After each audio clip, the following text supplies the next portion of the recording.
things Steve wanted to talk about, some environmental justice stuff.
She was great at green drinks. I don't know, was anyone there? Yeah. Anyone there? Does that Sure. restarted You now? guys were there. Yeah, that's That was awesome. second you. one's at the end of the month, we can mention that. Thank you, Maybe real thank quick, you. too. Yeah, Gail's been putting the work in, very good. I have been. Another announcement, the next Yeah. green drinks will be, Lauren Crossman, who was here, a student from K, who did her work with Mhm. downtown sustainability. So she's gonna be at the next green drinks at the State Theater. Excellent. And that's on the 28th, I Mhm. think? Yep, Tuesday, fourth 28th? Tuesday. Where's that at again, sorry? It's at the State Theater Oh, I'm this sorry. time. Just- It Just switches. that, yes. Thank you. Okay, I have another one. yes, please. Another announcement, so the Kalamazoo Energy Collaborative that came up last year after we did the sustainability plan with Consumers Energy, reached out again. His name is Blake Lajeunesse. He asked if I have been, he said, we don't have any houses of worship yet that have signed up to do the energy benchmarking that happened within a few months after we announced it. It kind of fell off a bit, but they want to kind of pick that up again. So I've reached out to a lot of the churches, a lot of the faith-based communities, and Friendship Village I reached out to, and we do have more people signing on. So if you are connected with anyone who has a building over 10,000 square feet or 20,000 square feet, commercial buildings, 20,000 square feet or greater within Kalamazoo County, please email Blake Lajeunesse, BLAKE.LAJINESS @cmsenergy.com. And it, Can you, what's like, what? Lajeunesse, LAJINESS. Some buildings at Western have been done, a few buildings at Hay have been done. Most of the city buildings big buildings have been done. Loaves and Fishes, there've been some really good benchmarks. But the more we have, if you benchmark your building, they can give you, ideas for, energy assessment and recommendations specific to your building. So, to reduce energy and improve comfort. So we want more people involved in that. Have you reached out to the Green Teams, which is a bunch of different churches that focus on environmental issues? We have, not Green Hope for Team. Creation. Yeah, Oh, Hope yeah. for Creation's in the loop, so, yay, thank you. Excellent. Yeah. Cool. So anyway, Thank you. there you go, Kalamazoo Energy Collaborative. It's on the city website and Consumers Energy. Excellent. Before we move on, are we good with sound? All right. Bueno. So news and educational items, moving on. And just as a heads up,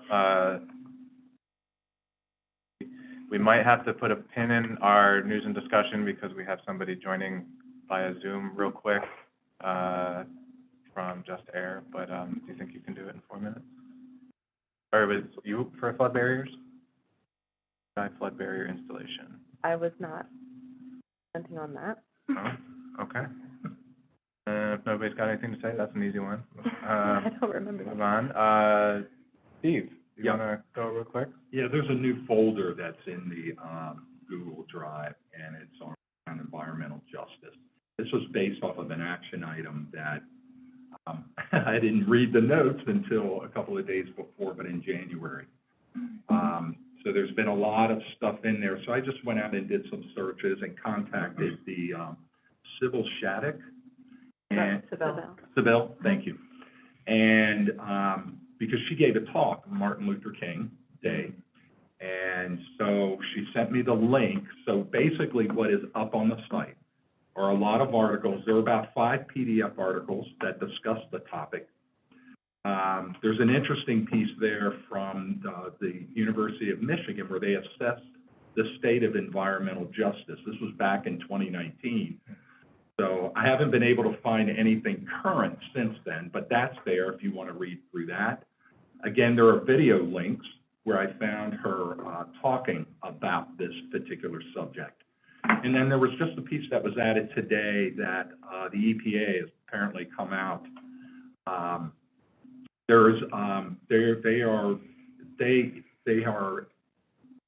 They're coming up with funding. In fact, let me pull that up because I know I'm blabbing. I apologize.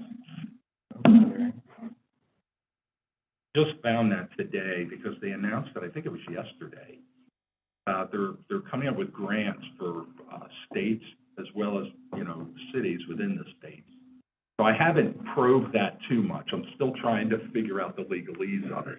But I just put it in there because it is focused on that, and it came up in the search. So it's out there on the Google Drive, and I encourage you to kind of take a look at it when you can. I'll keep doing these searches periodically to see what's coming. Thank you. Yeah, it's a big topic here locally, so. Do we want to see if we can set up our Zoom call, with, Darren Riley? Is our guest ready?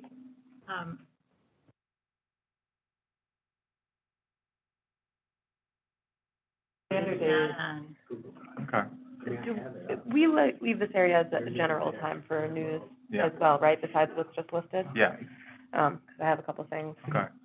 I guess in the meantime, you wanna go? Yeah, sure. I just wanted to mention a few things. There's a lot going on in the world, and specifically environmentally, some things that are notable recently. The Willow project was approved this week by the Biden administration, and that is extremely detrimental to, the environment. Also ongoing protests for the Atlanta forest.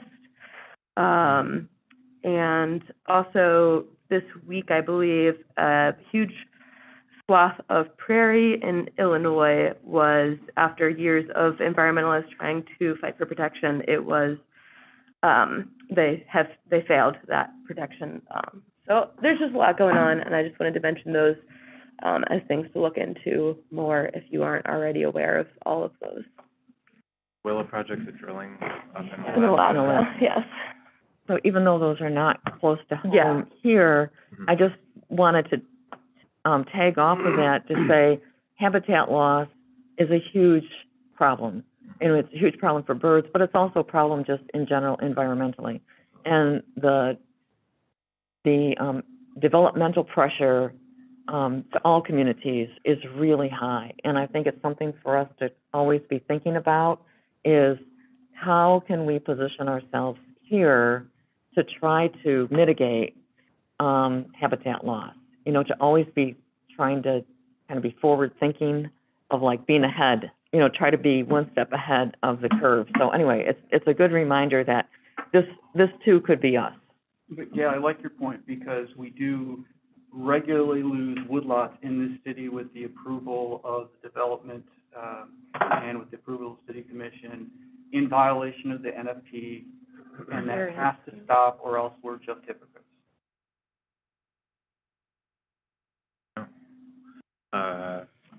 I'd like to learn more about the, like, in violation of the NFP portion a little bit, either now or maybe next meeting if you need to do some research. That'd be, I'll learn more about that. So, yeah, thank you. Positive initiative. Next Saturday is the Global Earth Hour. So 8:30, if you can turn your lights off for 1 hour, it's to raise awareness for light pollution, and it's the season for like migratory birds and stuff. So, I don't know if the city is doing anything, but just flip off the lights, go candles if you need to. It'd be a great initiative to do migratory, turning off lights as a kind of a policy. I would love to develop that as we go forward, a whole program and lights out at night. Especially during that migration. I have a great, link I can send to everyone, for a conference that, happened last month, I believe, with 4 phenomenal speakers on light pollution. And, I will forward the link to everybody. It's, each of the 4 speakers speaks for about 30 minutes, and then there's a Q&A afterwards, so it seems like a big chunk of time, but you can, you know, you can watch one speaker and then the next day watch another speaker, so you don't have to do it. It's broken up, so you can click on each individual presentation. But it's very, informative, and I would love to be able to share some of that information with the appropriate personnel at the city. It's kind of weird, like Okay. 2 steps forward, 1 step back. Like they replaced a lot of the halogen street lamps with LEDs, which they're directed more downwards, but they're twice as bright. So Yeah, Our LEDs, guest is here, so we, sorry. LEDs actually make the problem worse. right, yeah. All right, so, are we gonna see the laptop, or how are we doing? It's just air, so that's, we can just listen. Sure. It doesn't say just pictures, Fair enough. it's air. Hey, everybody. March 25th. Hello. Hey, how's it going? Hi, Darren. My name's Ian. I'm the co-chair of the Environmental Concerns Committee. We got forwarded your request to come speak to us. Do you think about 5 to 10 minutes would be a good enough, pitch window for you? Absolutely. Perfect. All right, excellent. If you want to start by introducing yourself and your topic, and then the floor is yours. Awesome. Sounds good. Can I ask, am I able to share my screen? Will you all be able to see my screen if I share? You can share it, but we can't see it. Fortunately, maybe No not worries. today. Okay. But no if you'd worries. like, you can, We're and hav- materials to us, and we can definitely distribute. to the Definitely. We're having some technical difficulty here. committee. All right, no worries, no worries. So yeah, name is Darren Riley, co-founder of an organization called Just Air. I guess for starters, a little background about myself.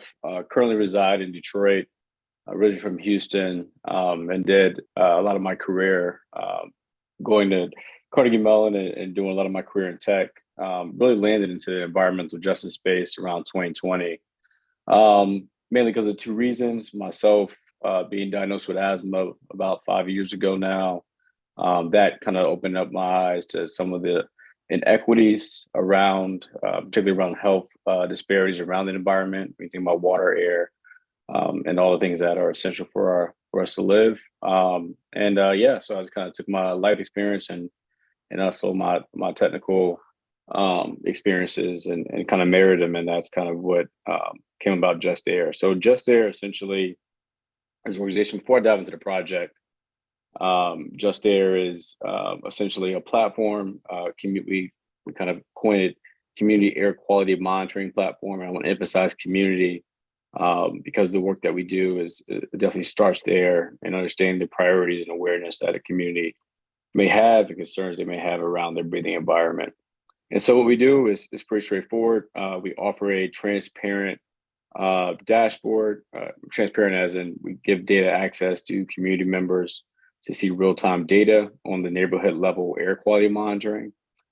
This is important, as many of you are probably aware, I'm preaching to the choir, because we don't have a lot of, I guess, resolution in air monitors. So we have our reference stations in some of our cities, but having a micro, if you can imagine it, a network of neighborhood level air quality monitors, we get more granular data so that we can create more awareness and more proactive solutions in our community. It does look a lot better with a little bit of color, and I could have you send a presentation of like what the actual tool is, but Jim definitely really appreciate his work and his proactiveness and bringing me along for the Kalamazoo pilot. So we've done work in several cities. We started in Grand Rapids. We're doing work in Detroit. We're doing some work for the Department of Transportation in Colorado, in Waterbury, Connecticut, which has some really interesting things around air pollution going on, and Syracuse, New York, coming in New Jersey City. And so we're really focused on the Midwest currently, but we definitely done some work on the coast as well. So yeah, we're a Michigan-based startup, really focused on environmental justice through my lived experience, as I mentioned. And I think I'm really here just to answer any questions. Love to show you all again some of the widgets and gadgets that what you all will be able to access in the days to come or months to come. Excuse me. Once we get the pilot off the ground, but happy to answer any questions and how we do our work around community air monitoring. Thanks, Darren. Anybody have any questions? First question, is there just an email address where not email, a website that we can? Justair.com. Sorry, no, justair.co, CO. Can't afford the com version of the website. So justair.co, and the new app that just got released is justair.app. So justair.co is really our landing page. We got our blogs there, really get to know us, but the actual functional app where people can visit or administrators can look and download data once we get to that point for Kalamazoo is justair.app. So 2 domain names. I would recommend go to justair.co, and I think that'll be really be helpful to get more information and see how we do our work. I can put that in the chat as well. Please, thank you. I'm curious, what do you monitor? I mean, what are the chemicals or the toxins that you're measuring? Is it? Well, yeah. Start out with that. Cause I'm looking at the different cities. They all have different pollutants in the air. So. Yeah, absolutely. So we measure certainly our basic particulates, so PM1, 2.5, 10. We also measure VOCs with certain monitors. We're doing that, actually a great deal of that in Colorado for certain gas types. NO2, But particularly let me just answer the question for Kalamazoo, we'll be doing particulate NO2, which has, in my learnings through this work, in terms of the quality of these micro monitors, has the best quality for data, and we'll be measuring microclimate data that actually might be relevant for other projects like temperature, humidity, and temperature and humidity. So we can see those disparities as well. So we could define microns that maybe going on in the air, and also NO2, which is really helpful for measuring certain emissions, mainly from diesel and auto-based traffic. Are these monitors fixed in place, these micro monitors, or are they like van-based, where you actually move around the area and monitor, in real time in various different locations quickly? Absolutely. Great question. So we are doing stationary monitors for Kalamazoo. We have done mobile monitoring projects as well. And for what it's worth, the mobile monitoring versus stationary monitors is like totally different objectives. Look at stationary as it is getting repeatable data from a certain environment of interest. You can move those stations around. Mobile, I look at mobile personally as a way to tell a story or really showcase a person's experience. So, for example, in Eastside Detroit, we had some mobile monitors with Eastside Network here who drove bikes around Stellantis plant and other sources of pollutants that were concerns to the citizens. And then we displayed on the dashboard, and that was helpful for engagement and awareness, education for the community on the east side of Detroit. So yeah, for Kalamazoo, we're doing stationary. That is cool on the bicycles. We can hook one up to Ian, and we can measure as he's going around town on his bicycle. It's a great idea. Is the pilot a city initiative, or who's your local partner? Yeah, it's a city initiative, and the goal is Jim, who has been super helpful and I was really interested in getting this work off the ground, is involved in the community. I can't drop anything in the chat, but if you all are close to Grand Rapids or people are around next week, it'll be great to have you all come in and get a feel for what community air quality monitoring is about. We have an event in the 49507, which is predominantly Black community, and we're putting 7 monitors there in that community. And that workshop event is around awareness, engagement, and we're doing a tabletop exercise to allow community members to actually place their points of emphasis, right? So people care about the church they go to, or the school, or the bus stop they stay at. So we can help try to facilitate or prioritize where we put monitors. I see all that to say is that while it is a city initiative, Jim is and the work that we're agreeing to is to make sure we have community engagement throughout the whole process. I'm also dropping Jim's name as if is Jim there? By the way. No, Okay. Jim. Yeah, we don't know. We're not sure which Jim you're talking about. Okay, Jim invited me. Okay, that's why. Okay, all right. Okay. So it is city. Okay. So it's Jim Cornell from the service department. Okay. Great. Thanks, Darren. I'm just dropping so Jim's maybe name. It's fine. So you mentioned months ahead. You got a loose timeline for when we'll be seeing Kalamazoo populate on the app? Absolutely. So right now we're looking at May. So by April we'll get the monitors. We have to co-locate them to the reference station in Kalamazoo, so we have accurate data. Make sure that our monitors are aligned, and we'll deploy those. We have 8 monitors, by the way, throughout May. We're having our launch conversation with the city, and we'll make sure to keep you all informed of that whole process for the site selection process that will be coming up in April. Please do. And if you want, we have a shiny new email address we haven't even discussed as a committee yet, but it exists. So if you have anything you want to forward to our committee, it's just environment@kalamazooCity.org. So if you have anything that you want to send our way, or even just a launch announcement, that would be great. Awesome. I think we have time for maybe one more.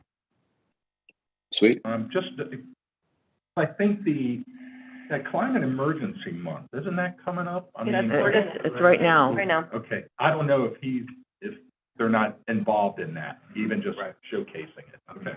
So, a quick technical question. What's the type of monitors? Are these chemiluminescence? I'm sorry, say it one more Technology? time. Chemiluminescence, is that the technology? Oh, no, so we use different monitors. We're using Clarity for this project. Clarity monitors are solar powered. We like those because we don't have to plug into infrastructure, take them up, take them down pretty easily, and have to pull power from the city.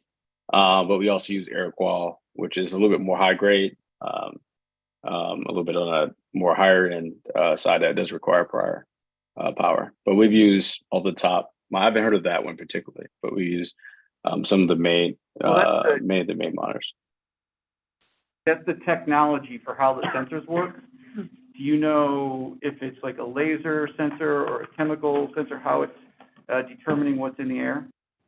Yeah, laser. Yeah, absolutely. So we've built our own as well. We just don't deploy it, but yeah. So we're using the similar sensors that come from. They're all kind of coming from the same gas sensors over in Europe, and but the ones that are measuring in particular are definitely using the laser, and then that's always been a little bit better. So we have to make sure that we clear out those, clear out the fixtures on the enclosure to make sure that's available. Something we're going through now. So, but yeah, that's what they were doing.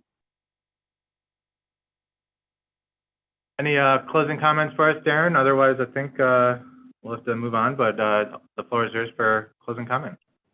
No, that was great. I'm really excited and want to do our best to make sure that you all are aware of this project. And that's why we started. I think there's a lot of inequities that, we using technology and using community voice, we can get past. History has shown that. And so we're excited to see where this can go. So excited to collaborate in the future. I don't have a place to add it doesn't seem like it's allowing me to send a chat or comment, but I can maybe email Gene and get the information I discussed to you guys. Does that sound good? That'd be great. All right, perfect. Wonderful. Thank you all. Have a good one. Thank you, Darren. Can I make an associated comment just for us? Sure. Just kind of along with the environmental justice thing and, the neighborhood-based, would it be possible for us to have an ECC based meetings, sort of like the commission has done these before and Parks and Rec does these, so we're actually situated somewhere where people might be able to come and access us who wouldn't normally, or, The only thing I know, technical wise, I don't know if you mean during this time or another time, but we did set the schedule for this specific room for the whole year. Okay. But I really like that if there's a possibility of a subcommittee or something like that where we can do that. Yeah. Like a listening session? Yeah. Or to have the meeting Or to have the like- meeting, on the north side? yeah, correct, that sort of, Yeah. Take the Format. ECC to the north side, or what about at the water reclamation plant? right. We talked about that for a Mm. trip, but. Yeah, I like the idea. For Open Meetings Act stuff, we have to have our official meetings here, but definitely I like the idea of getting us out in the community a little bit more, Yeah. especially neighborhoods not really represented by folks here, so. Yeah, love the idea. Any closing comments on Just Air stuff, or? I'm gonna look up his monitors because there was a air quality monitoring project in the city last year that had a lot of promise, but they also used laser-based measurement systems, which are very good for particulate matter, but they will not measure NO2, they will not measure H2S. They just don't measure that. Yeah, that sounds good. If you'd like to, we can put that as a reminder to touch on again in April. Yeah, I'll just look up the monitors that you mentioned, and I'll just let you know what I found and see if it looks like. I mean, it sounded great, and I hope they've got the right monitors to do it. Yeah. But I was actually looking at this as a proposal, and those cost about $10,000 a piece. Yeah. You can find them discount for $5,000, but it's about $10,000 a piece for those monitors. Good to know. Yeah, I was waiting to hear hydrogen sulfide, but, yeah, look forward to a quick update, find out what you learned. Very good. Thank you, everybody. Moving on, did you want to say anything about Climate Emergency Month? We kind of touched on it, but. We, definitely just check out the events on kalamazoocrisis.org/climate emergency month. I know one I'm interested in is, the Ann Arbor people, coming here at the library. I believe it's a Saturday. Yeah. Saturday at 3. Do you know, In the library. Sharon, is that being, recorded or streamed? Like, are there options other than being there in person? I believe there are, but I left my phone in the car, so Oh, okay. I can get back to you. Okay, get back to me. I went to the first one when, Bill McKibben spoke, and I believe that was streamed, but Well, that was- I wouldn't be able to say That That whether was or not. only This is streamed, because he wasn't here in She's here. Right, person. yeah. So- They had like a viewing party, but, Yeah. yeah, I'm not sure if it's for all of them, but Yeah. that's a good question. I will let you know. Okay, great. Or if somebody wants to give it a quick Google and we can circle back. Okay, so we'll do the email real quick, so as we've been hyping up. Very helpful, friends, Jean and Jean, got us a, email account for our committee. The thinking is that in the past, anytime somebody's wanted to get a hold of the ECC, they've had to figure out who the chair is and then email the chairs directly, and then a lot of stuff sits in chairs' emails, and it's, hard to reference when we switch over and all that good stuff. So I was thinking it'd be good to have one kind of front door for, the committee. So we have environment@kalamazoocity.org. I think you can type environment@KZoo City as well, but the official long one is the right one. As many of you know, right now, all of our files are sitting on a Google Drive, and we've just, lots of folks have had issues accessing that, and that's unacceptable, so we're going to address that. So sometime in the next month, my plan is to migrate all of the files from the Google Drive to this account, which uses Microsoft, and then I will distribute with next month's packet access to all of that. And we are getting better about getting the agendas out a little bit sooner. Apologies to those of you that I missed on the initial announcement. But yeah, so that'll be the home for our files, front door, and we kind of touched on it a little bit at the beginning, but the sheet in front of you is kind of what I have set up as an automatic response for anybody that emails both in the city and outside the city. So if you have any final thoughts, I like the suggestions to kind of change it to, we'll respond as soon as possible to queries. And then I wanted to really bring up, though, the italicized part that somebody emailed the same as somebody coming to a meeting or calling into a meeting. Just, I don't want to get us in trouble where two people are having to relay all of that officially, so. I don't know if you want to put on there, if you have an immediate concern or need, please dial 311 That's a good idea. in the city to call the Yeah. 311. They're getting better. Sometimes they get hung up on. But they really are, a very resourceful group. They're up on the 4th floor, and, they're really doing good things. So call 311 in the city. They're ever evolving. And if they have an immediate, like, oh my God, there's particulate matter in my living room, call 311. Yeah, that would be dust in my house. Mine. Are they 24/7 though? I'm sorry? Are they 24/7? They are business hours. So they're business hours, so I think that should be noted. During business And hours. I 311 think, during business hours. I mean, for an emergency, I don't know if we want to put on other things about lines to call officially for air pollution or things like air that. monitoring, reporting or something. I'll add 311. I'll maybe play around with a couple combinations of like, how do you report if you smell bad air, those kinds of things. And then the other side is, outside of the automatic response, the portion below where it starts with Environmental Concerns Committee, that's the signature that's on everything. That includes our meeting time. I didn't put a location, just, you can look it up because that city portal jumps to where we are. Sustainability and Environment goes to the city's website that talks about sustainability plans, or community sustainability plans, other initiatives, phone to call in, and obviously our email and Facebook, and YouTube. So everybody's happy with that? I just wanted to announce it, and yeah. Sorry, maybe we could also link the city webpage where the meeting official announcements are with agendas and stuff like that. That's what the city portal. Oh, okay, Yep, sorry. Yep, you're all good. So, cool. Cool. Nice little early win. There is a Zoom on Saturday. Perfect. Oh, good, thank you. Excellent, Thank you. thank you. If you go to kalamazoocrisis.org and Thank get through the event. Thanks. So just as a FYI, right now Sharon, me, and Jean will have access to the account, and that'll rotate with the chairs. If you want to, anytime you encounter somebody that wants to contact the committee, just send them that email address. I'm a little hesitant to suggesting posting it all over the place just to prevent spam and stuff, but, yeah, anytime an individual asks, please get that to them, and, yeah, hopefully it's a little easier for folks to get in contact with us. So, great, thank you. David, back to you, graphic packaging. Well, I wanted to raise that, in particular, I don't know who was here last week, but last week was really bad to the point that I called and reported it because there were 3 days in a row that walking my dog, I got a headache. And that was the worst it has been since I've been here, and I've been here for a little over 10 years. Now, it was, in the past, it had been worse, like one afternoon, but never for longer than an afternoon or a morning. So the issue, so I just did a quick, and most of you know this, so I'm not talking to you, I'm talking to people who don't. Just a quick, recap of this situation is that people have been raising concerns to the city for over 20 years.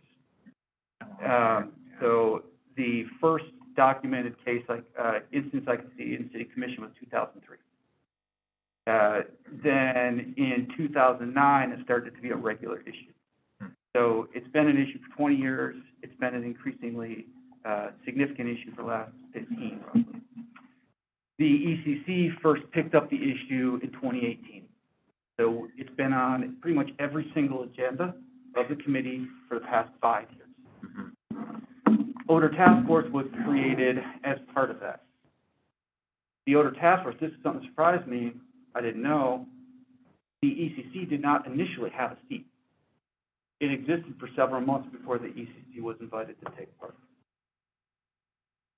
There was an effort in very late 2019, where the ECC was going to make a recommendation to City Commission. The city asked to have some time to get things worked out, and the ECC dropped it. That's 4 years ago, and the issue is getting worse. The city approved a massive expansion,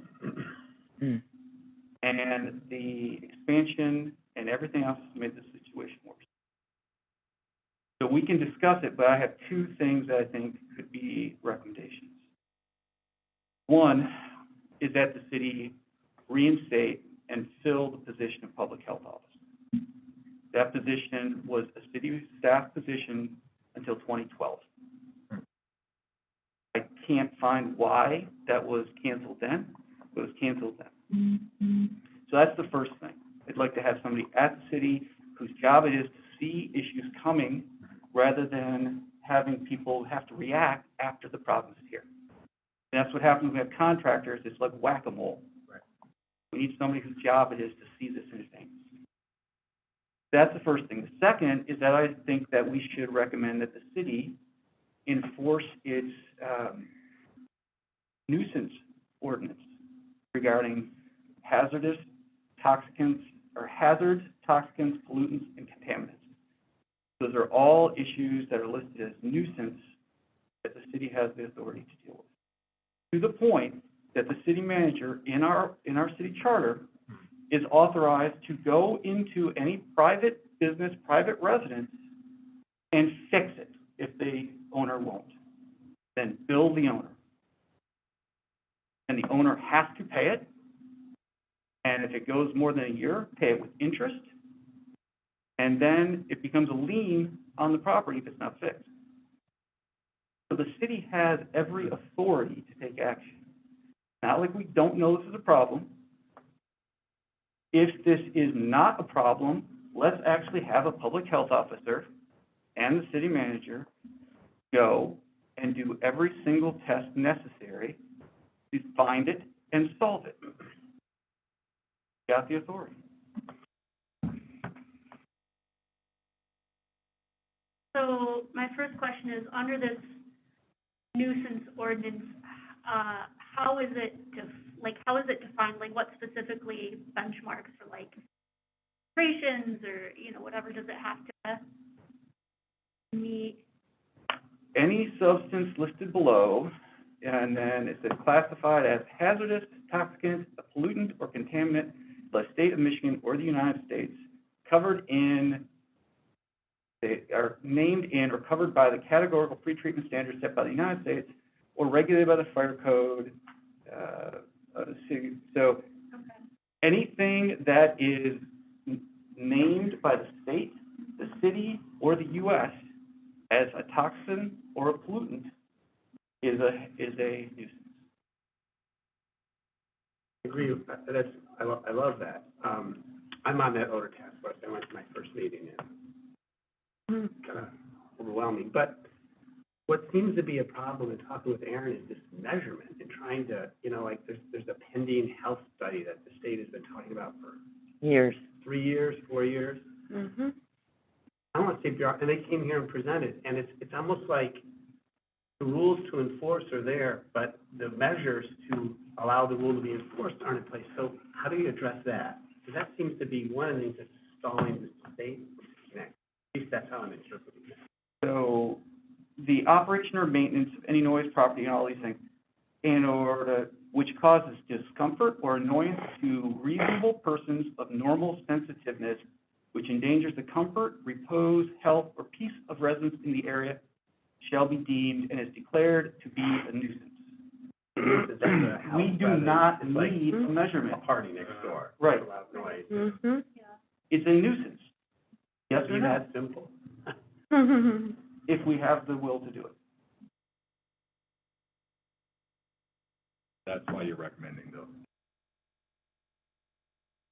I do believe that we can do one or the other. I think doing the public health officer is a more systemic solution, because it can make change towards this particular issue, but it can also make change towards any other issue. You know, it could help with gun violence. It could help with early childhood education. It could help with school meals. I mean, a public health officer could be a much more systemic solution, and really directly hit EJ. Lead, Right. obviously, yeah. And put all that into one coordinated place instead of a bunch of disconnected programs. They just dropped. When- Lack of funding? No, I know that when I asked about a health officer, we have the health officer of the county. Jim Rutherford is, like we've said in a meeting in here, with Jim Rutherford, and other things, when we're talking about the environmental coordinator for the county, because air is not necessarily in the city.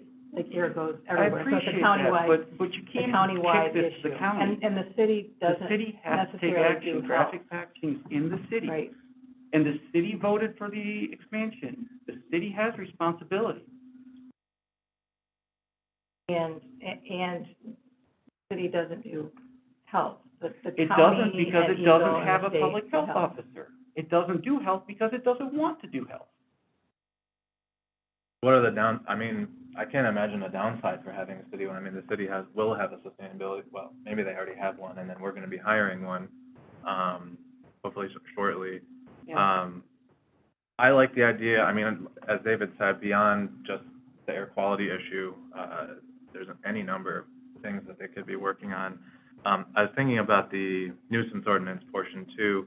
I have not read the consent agreement, with Eagle and Graphic Packaging. I'm wondering, I'm not even sure if, I'm assuming that's a public document, but, I'm wondering if there's any provision in there that tries to exempt anybody from responsibility or something. I mean, you know how companies settle out of court all the time for stuff, but, we could do both recommendations, honestly. We can do both. I feel that the one that has the more potential for lasting, meaningful reform is the public health officer. Because that addresses this issue, but it addresses many others. But do we need a public health officer? We wouldn't need a public health officer to enforce Absolutely this not. nuisance, Nope. correct? Like, I think, in my mind, those are like two separate things, you know? I personally, I love that idea, and I feel like I would like some time to like look over this. But I mean, I understand how, you know, voluntary measures are oftentimes more persuasive, and it helps build up that culture of cooperation with, you know, standards and environmental standards over mandates. But I also I would like to see the city try to do some enforcement. If that's within our toolbox, seems like it's at least worth trying to do, you know. I would love to see this and have some time to review it, and maybe for next meeting we could vote on that, come up with some language. I think beyond David's point about, you know, this has been an issue for 20 years. I knew it'd been a while, but I didn't know it was that long. That even within the last 5 years, we have a pretty strong case, because I can imagine the city wouldn't want to pick a fight with a multi-million-dollar company, you know, for any number of reasons, unless they felt like they had a standing shot at winning. But it's what, 5 or 6 violations in the last 6 years or something? And water as well as air now. Right, yes, good point. So I'm wondering if maybe we could distribute some of the research that you're finding, give us some time to think about it.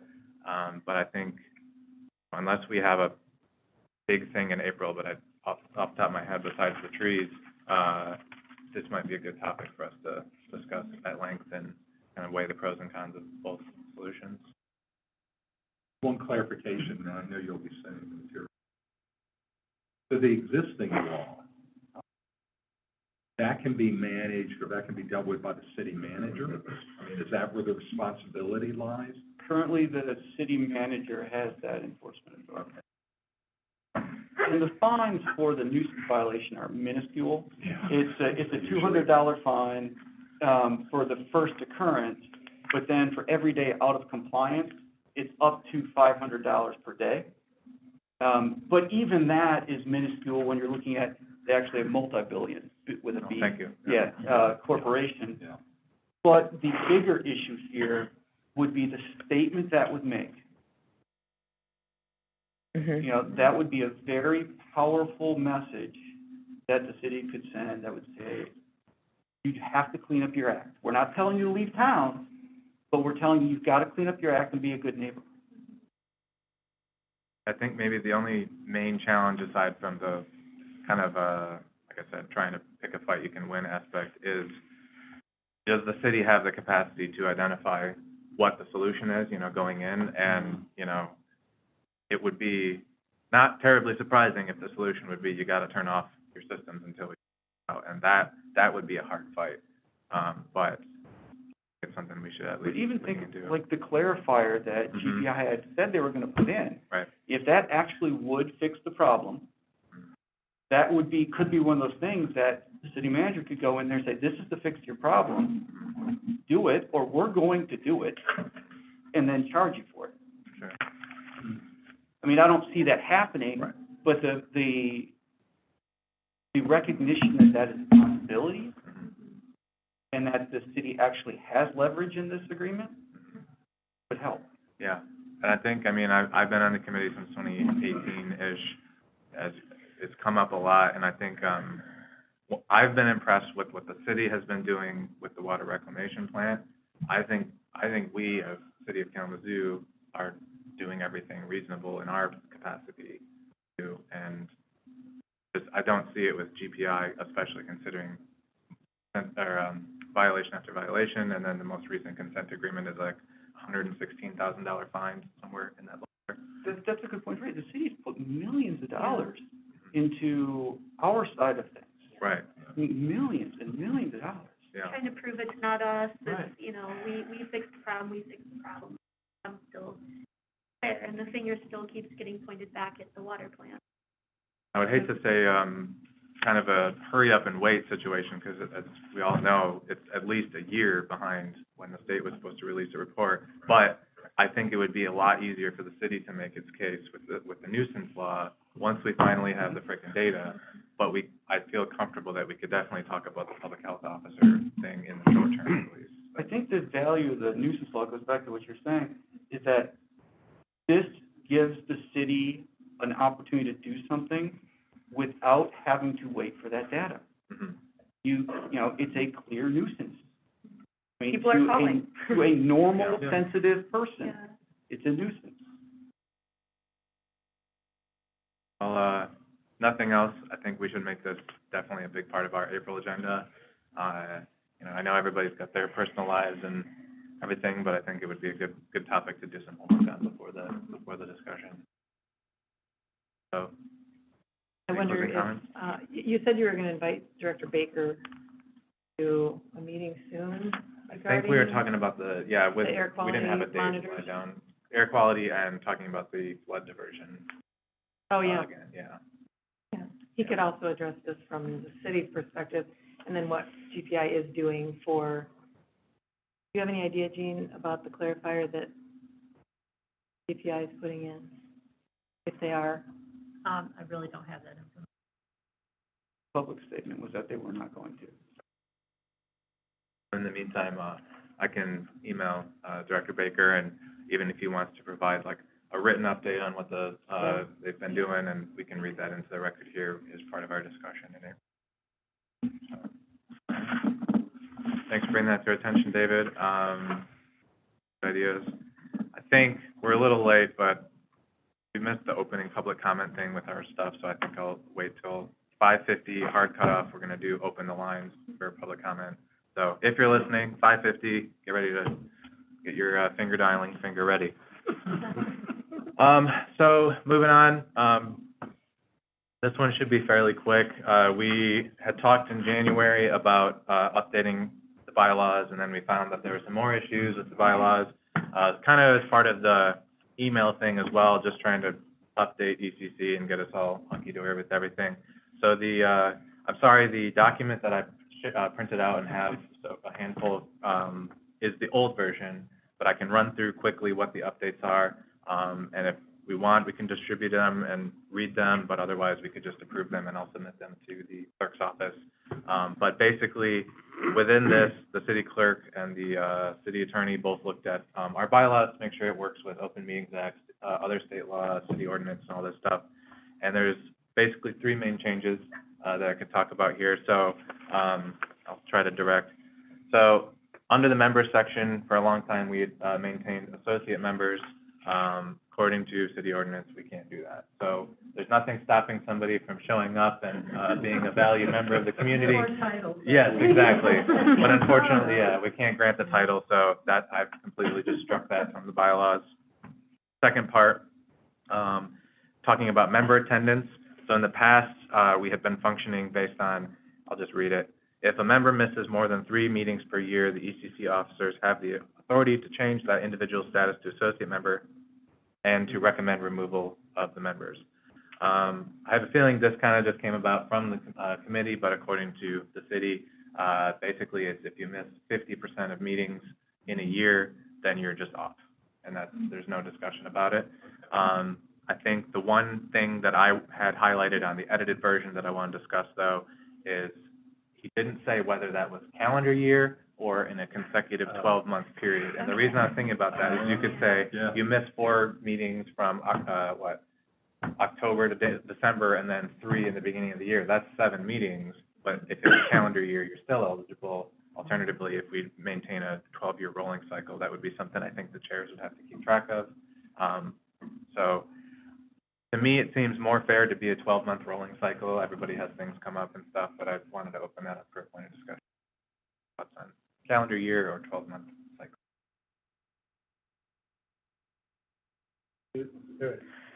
They said we can't do that anymore, yeah. Good question, but yeah, there's no difference as far as. Yep. That's why you didn't ask Yeah. these comments. Right, You yeah. know, there's no papal, forgiveness. That's right, you know. yeah, yeah. So you break your leg, you can't move or something for 3 months, then you're. Well, 6 months, but yeah, yeah. 50%. There are alternatives. It is a lot of meetings, yeah, and that also factors in, as happens in the past, sometimes if we don't have, like, say, a December meeting, it'd be 11 meetings in the year, so that makes it a little harder, to keep under that threshold, but, I don't know. My personal opinion is it should be a 12-month rolling thing, just because it makes it easier, like you said, if injuries happen or whatever, and avoids the possibility that something scam us, but boy, we wield a Yeah. lot of power here. Right, So if everybody's okay with that, I'll make it a 12-month rolling cycle, and then if there's an issue, I'll. All right, last thing, and we can go for approval. At the very end, there's this giant block of text talking about, never can say it right the first time, but I'm gonna try. Indemnification of directors and officers. I think I got it. Did a good job. Thank you. I am not a lawyer. I do have an advanced degree, but this is still pretty challenging to get through. Long story short, my understanding is this is kind of like absolving us of responsibility for decisions that we make and those kinds of things. City attorney said that was above our authority and has holds no weight with our committee, so I just deleted the whole section. One more bit of legalese that we don't really have to worry about. Beyond that, everything else is more or less the same. So unless anybody has any questions, we can move to approve the updated bylaws for me to send to the clerk. Otherwise, I can distribute it again, and we can do an official vote after reading it once more in April, but it sounds like we might have home. Put it up for a vote. All right, lead off. Motion to accept the new bylaws? Motion. Second. All, in favor? Aye. All opposed?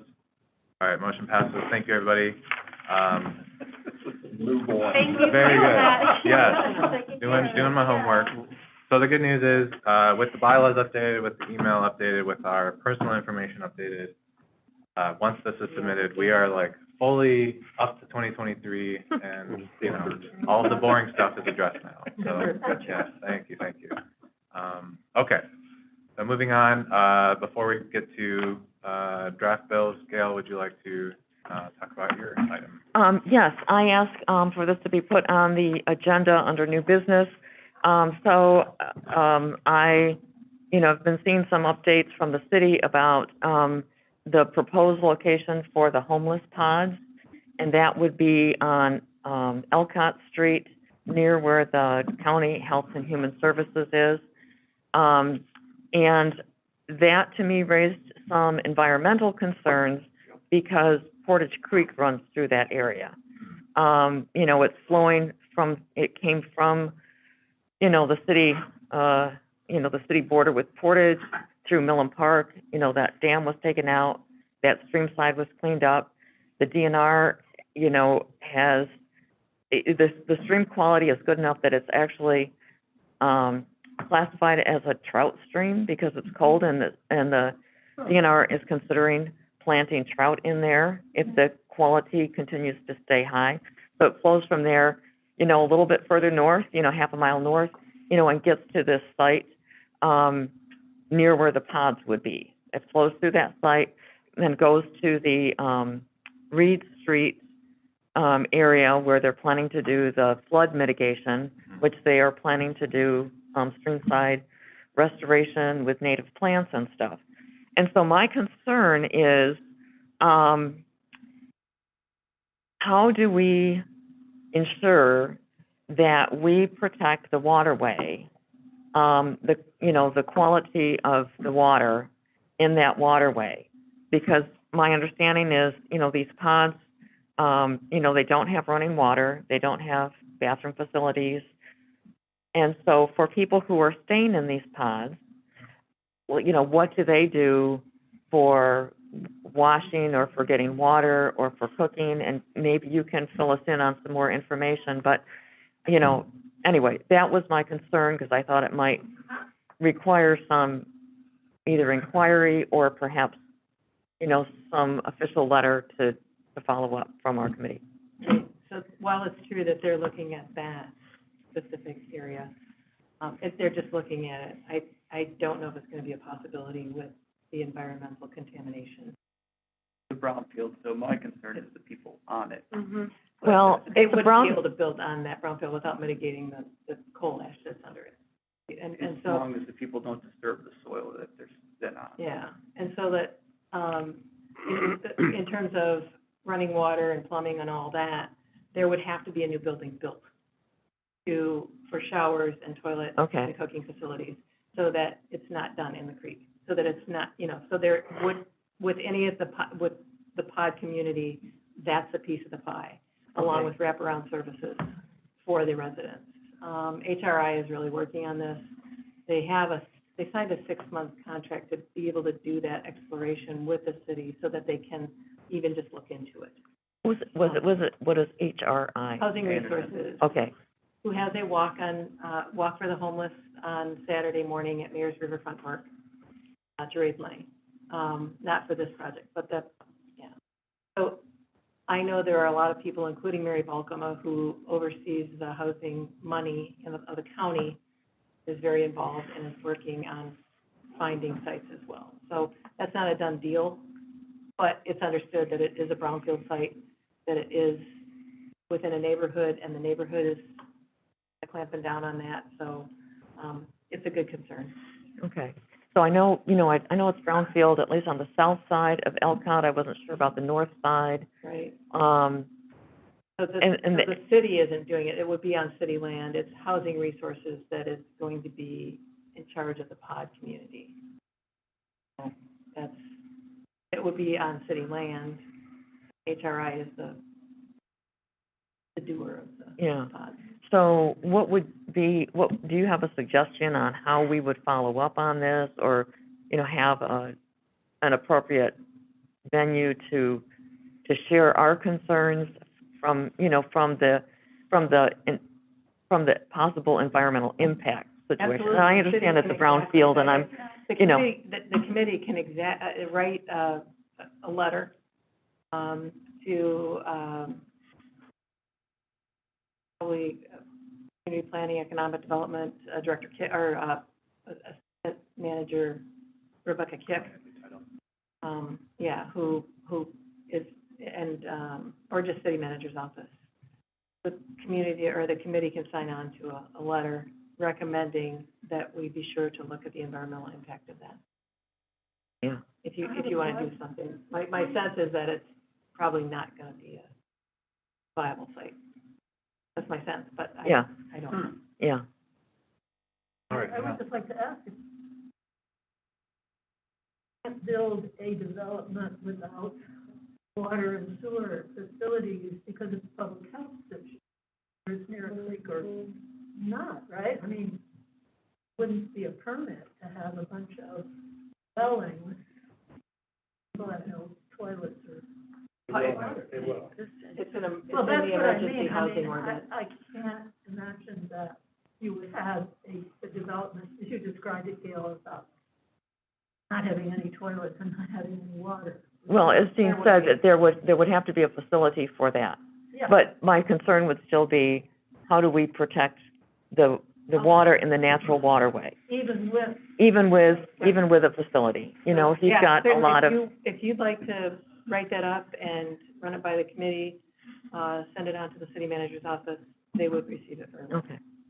Well, depending on the preference of the committee, I could try to draft, a letter, bring it to the committee for next month consideration. They have 6 months, probably 5 months now to continue to explore that land. Yeah, And it may become clear within the next month whether or not it's a viable site. yeah.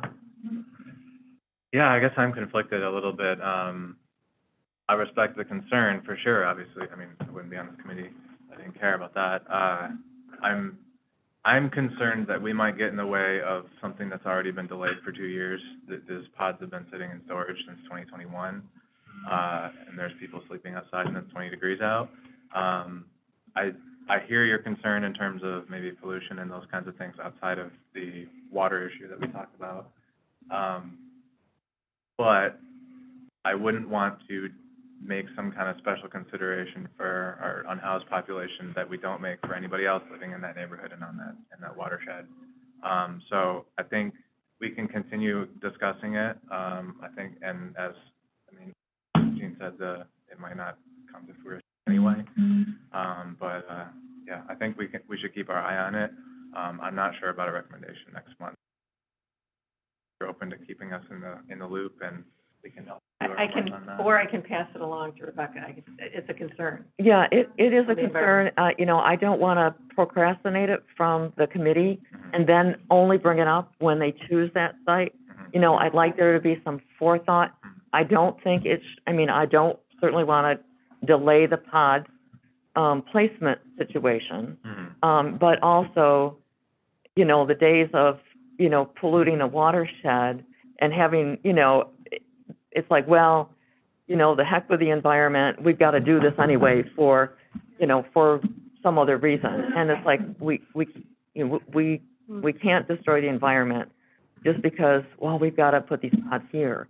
And I think we can do both. And it doesn't need to delay the pods because, you know, we all have compassion for Right. our homeless, you know, our homeless You're willing, neighbors. I'm willing to pass that along Okay, to the city manager's office, okay. because they know. Frankly, right before here, I had a conversation with county commissioners who are also looking into this, because the city is certainly limited in its land and availability. There are other places available within the county, and they've been looking at those, and that brings up other issues, and county ordinances and regulations, and then state ordinances and regulations. It's very, very complex. And so, I'm sure. there's a lot of people looking into this. Okay. And the foresight that was needed for these pods even to be ordered probably wasn't done. You know, so we need to kind of dial back and say, where can we best do this? Because it's not something that we're gonna put up and they're gonna be there for 6 months and then take down. Yeah. Right. No. Yeah, maybe, to your point, I hear what you're saying about, like, we wouldn't want to wait till the 11th hour if something came up. Yeah, maybe we can start with this inquiry just to I'll get back to learn you. a little bit Okay, more thanks, about Jane. it, and, yeah, revisit the topic as things Okay. develop. I mean, my assumption is that, you know, whatever standards and environmental impact assessments that would be done would be the same for this pods versus any other housing development, correct? Or- Yeah. You said it's emergency housing ordinance, so is that actually true? I'm not sure if it's a brownfield, I would, I will check into the ordinance and make sure. Any other comments? I think supplying the resources necessary would be my preferred action instead of just, not in my backyard, kind of look at it, because we do need it. So just making sure that we have the things in place to help people and also the planet. Yeah, Would right. be- It's yeah. not one of these, not in my backyard thing. It's like, not on the creek thing. You know, it's like, you know, let's pick a spot that we can protect the planet and take care of these people at the same time. We got 3 minutes, so we're gonna open up for the phone line. We have new business, draft bills from state of Michigan. I haven't seen much in the environmental space yet. They've been busy with, some other stuff in the state legislatures. Anybody notice anything going on environmentally related? Senator McCann is the chair of the environmental committee, I believe, so that's kind of a nice thing, and, I haven't gotten any updates since I last updated you, everybody from, connecting with, Representative Rogers and Senator McCann back in January. But it's still early in the legislature, so if we don't got anything, we can keep our eyes on that. Potentially positive with the EPA finally setting some standards for PFAS pollution. Really? Yeah, That's so, what that notice was. yeah, the Okay. EPA has been really dodging setting a standard because that creates requirement for legal action. And now that standard has been set, so we have been operating in Michigan under no stricter than federal. So unless there's a federal standard, we cannot set one in Michigan. Now there is a federal standard, so we can step up to and match that. Hopefully, we can get rid of the no stricter than federal and do better, but at least now we can do something. Isn't that doesn't that need to be done for each of them? Because there's thousands of PFAS. The new legislation new standard was good in that it captured the ones they call Gen X, which are the second generation of the PFAS. I didn't see PFAS in there, but it did have PFOS, PFOA, which are some of the really common ones, and then there was a handful of others. So I don't know why PFAS wasn't in there. Maybe somehow they did that earlier, but there was a pretty wide, assortment of the family in there. But yeah, not all of them. I think on a related note, public comment is open right now for EPA on particulate matter from coal power plants. So if that's something you're interested in. I think the Michigan Climate Action Network is doing some organizing on that. So if you want to check that out. I don't know the locations of our local power plants, but that stuff's pretty dangerous. So if you want to look into that, that's all I got. I think there was some of that connected to DTE, which were consumers in this area, is what I heard, but I don't know all the details. I think consumers pretty much shutting down. I think there's one in West Olive that Yeah, isn't DTE. shut down, will soon be, and then DTE, there's one in Monroe and St. that way. Yeah. 2030, they're all, maybe even sooner. Consumers as well ahead of people. A little local history on that, where the Hotop area, where it used to be arcade, that was one of the earliest power plants in Kalamazoo, which is why that was not built. Not from the paper industry, surprisingly. Yeah, all right. Thank you. Phone lines, getting that booted up, Jean, thank you. Waiting for comments. Do we want to try to do subcommittee? Yeah, we can try to do a speed run. Let's our phone line thing real quick. We do that while we're waiting? We would set it up, but it might set it Okay. We'll give it a sec while we're loading then, so we'll check in after each one. Bobby's not here, no NFP update today. Air and quality, well, He's been traveling, so we haven't been able to connect either. okay. Wildlife natural resource protection. Nothing specific on that. I updated you on the urban bird treaty thing, and I will just leap ahead and say tree committee did not meet this month, didn't have a quorum or enough on the agenda. Anyway, we did not meet this month. All right. I missed the planning commission meeting. Sorry, busy with other stuff. Parks and Rec? Wait, Asylum Lakes. Oh, I'm sorry.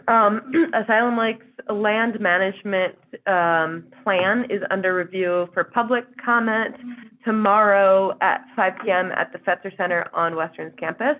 I believe it's 5 to 6:30. Sorry, I have the details on my phone, which I do not have. But if you want to email me, I can get you more info for the room number as well.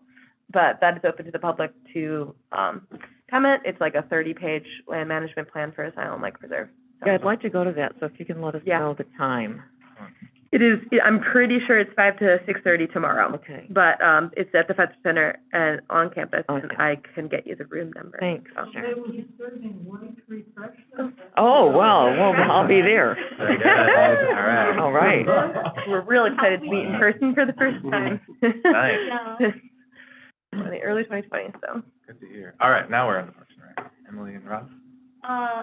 I didn't make it. They were reviewing an application that they had with the, ask for a follow-up on that. Didn't know I was back on it. Your name, I have Emily Hey, I'm and Rob. helping you out. so, yeah. I will, tune in, but defer and. Fair enough. You have to Fair enough. No worries. coordinate with your Yeah. teammate here. Hey, if you want, you can take planning commission. Let's open the phones.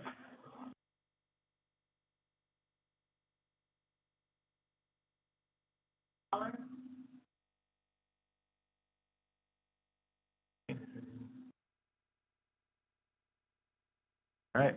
Nope, guess not. So if anybody wants public comments or anything, it doesn't count as official, but it does notify the committee. You can email environment@kalamazooCity.org. Again, environment@kalamazooCity.org. I think if it's not already, it will be posted on our ECC page online as well. And then, okay, David, Kalamazoo Watershed. Nothing new in regarding meetings. There's a meeting on Monday, but the River Watershed Council is looking for new board members. So if anybody wants to get involved, they do good work. Is there a specific seat they're trying to fill? I know some boards have like one person from the UCC, blah, blah, blah. No, I think Okay. it's general board, I think it's general board members. Okay. I could be wrong. I think they might be doing a fundraising drive as well, some kind of membership status thing. So I'm not on the board, so I don't got a dog in this race besides being here, but yeah, definitely check them out. Like David said, they do lots of great work. Maybe we covered it. Anything you wanted to add for, odor stuff? No, I just wanted to address that, either spot on the agenda. For sure. All right. Well, if nobody's got anything else, I think we did it again. Please, time adjourned. Thank you, everybody. Really hope my hands in my car. Are you still able to be co-chair? I had it